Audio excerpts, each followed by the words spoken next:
All right, you know what we say, 5 minutes a day over time will make us dangerous. I think I actually came up with a stock trading strategy, so I'm gonna kind of share that with you here a little bit more today. But let's jump through this first article. IMF, time has come for big changes in banker pay. So let's see what's up with this. Banker compensation may get more complicated and have fewer zeros if the International Monetary Fund has a say. International Monetary Fund, never heard of them before.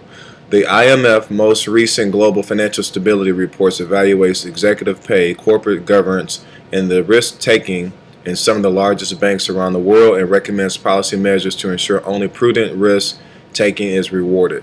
While a number of quantitative and qualitative factors contribute to the global financial crisis, the report argues that structure of excessive compensation encouraged bankers to take shortened risk and lasting negative impacts.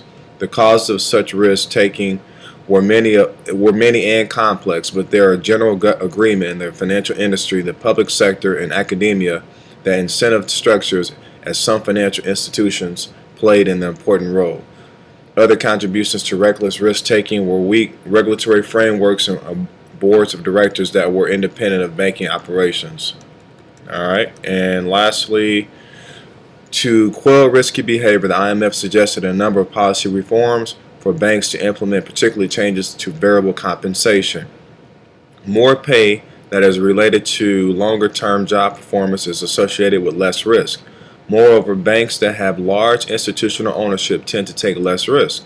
As expected, periods of severe financial stress after some of these effects because incentives changes when a bank gets closer to default. So basically they're saying in this little paragraph here, the more pay that is related to longer term job performance is associated with less risk. So if the person is not getting upfront incentives, but they're getting paid over the long haul, they'll take less risk, which makes it better for us as depositors, and also it allows them to prove themselves over a longer period of time. So I guess that's pretty much what they're trying to do, is just make people make decisions that are for the long term and not just for a short term gain, especially if a bank's getting ready to default. So that's pretty much all that's saying. Let's go into the pre-markets. I know that was extremely nerdy, and I didn't know what the IMF was. I never heard of them before, so there you have it. S&P is 1967, so it looks like it's in the pre-markets going up. Dow looks like it's up. NASDAQ, Russell, Europe, Asia Pacific. Commodities looks like they're up. Currencies look like they're about to split. Treasuries are down. Global indexes. Everything else looks like it's pretty much up, so that's good. All right, let me go to my portfolio. Let me refresh this screen. I was looking at it this morning, so it should be pretty current. And let's see what we got going on here. Yep, it was pretty current. So, all right, this here is the strategy that I think that I found.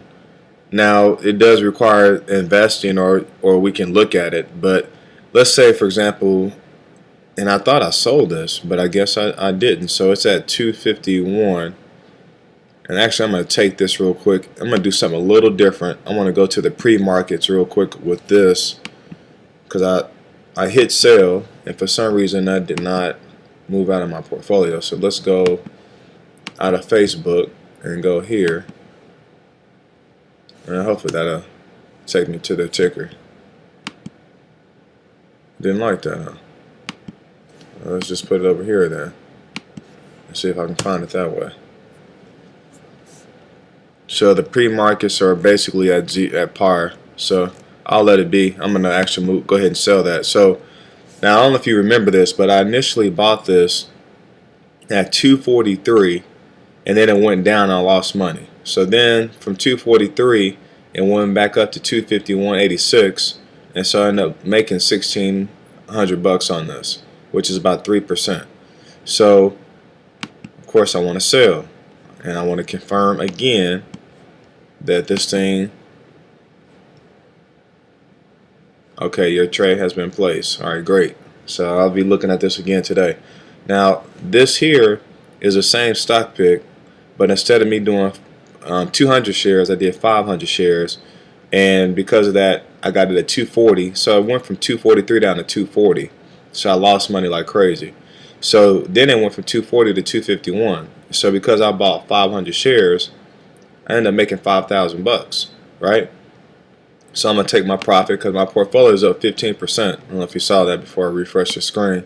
So I'm gonna make this trade. So I'm gonna tell you a strategy that I think someone can use. Let's say, for example, you're looking at a stock, and so you say, okay, I'm gonna buy this stock. It's $33 a share, so it's gonna cost me $1,600.